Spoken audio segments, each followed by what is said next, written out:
The transfer market is broken, and we all know it.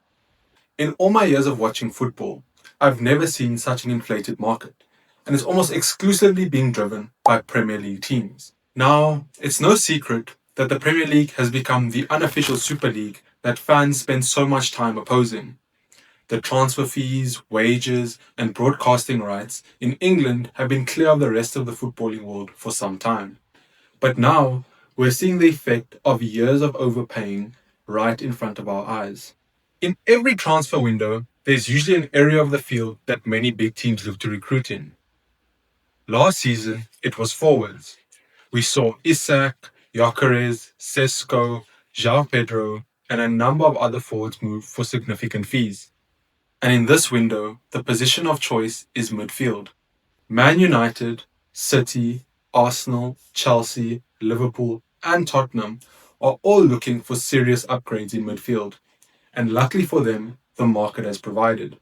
Elliot Anderson, Mateus Fernandes, Alex Scott, and Sandro Tonali are just a few names that have come up, with Elliot Anderson already securing his big money move to Man City.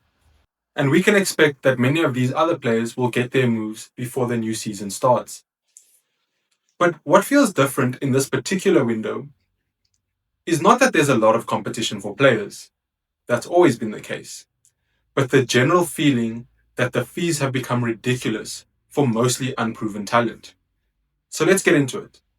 If you go back 10 years, paying 80 million meant you were getting a certified top 1% player, or at least someone with that potential.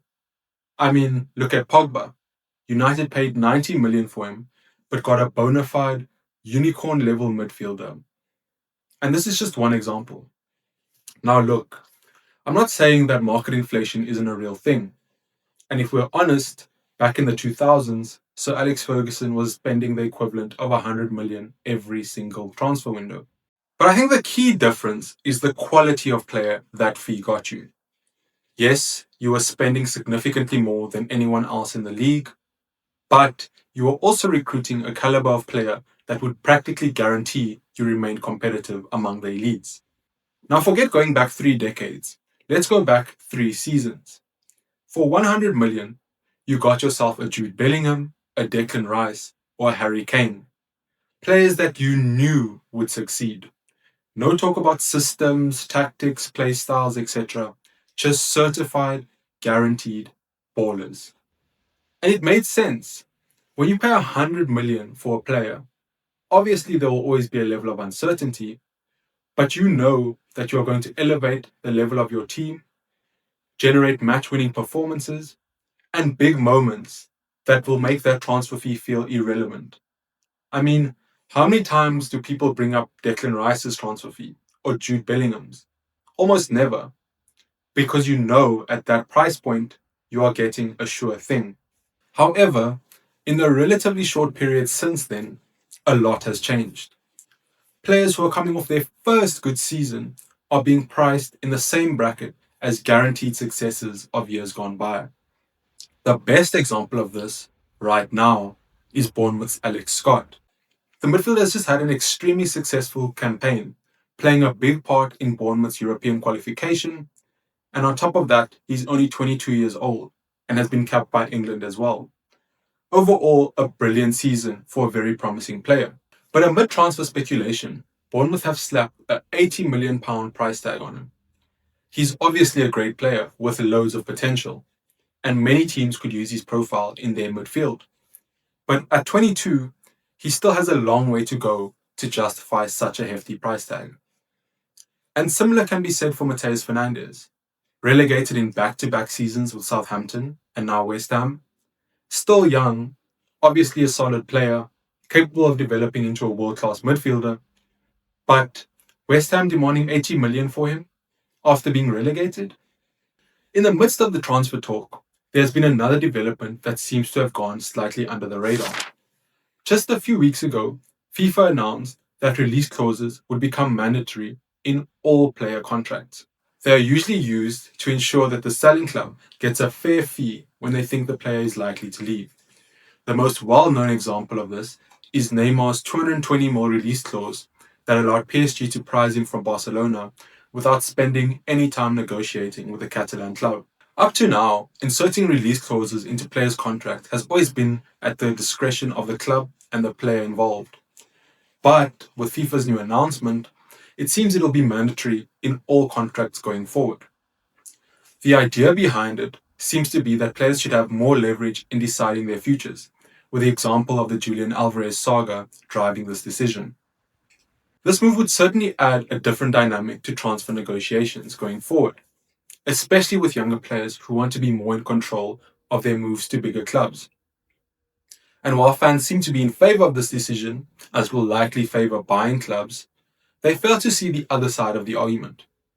As fans of the Big Six in England point fingers, each pinning the blame on the other for inflating the transfer market, the simple truth is that they are equally at fault. From Chelsea's £2 billion spend over the last 5 years, to Liverpool's £500 million transfer window, to Man City's exorbitant wage bill, the blame cannot solely be placed at one club's door. The financial power of the Premier League has made it so competitive that all 20 teams need to spend excessively. That's the simple reality. The level of the Premier League is so high that one poor signing has the potential to take you from European football to competing at mid-table. And the big clubs know that. Teams hoping to compete in the top 6 places cannot afford to sign players who may not work out. Obviously, every signing comes with risk, but the big teams mitigate that risk by signing sure things. And this is where the increased focus on signing Premier League players rather than ones abroad comes from.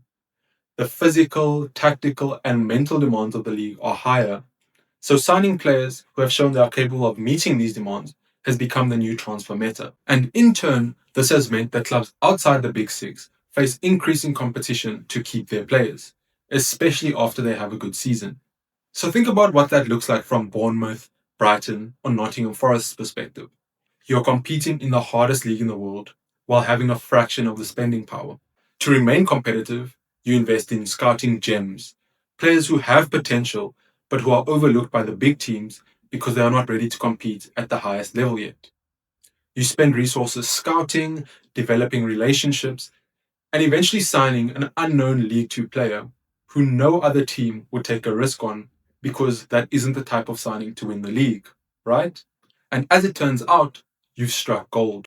This previously unknown French teenager turns out to be a tier 1 talent and ends up with 15 goal contributions in his debut season.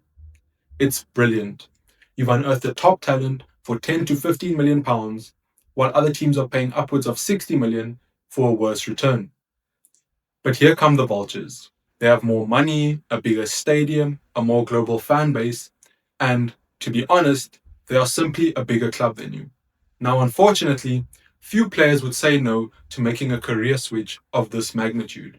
This is the reality that most teams outside the Big Six face.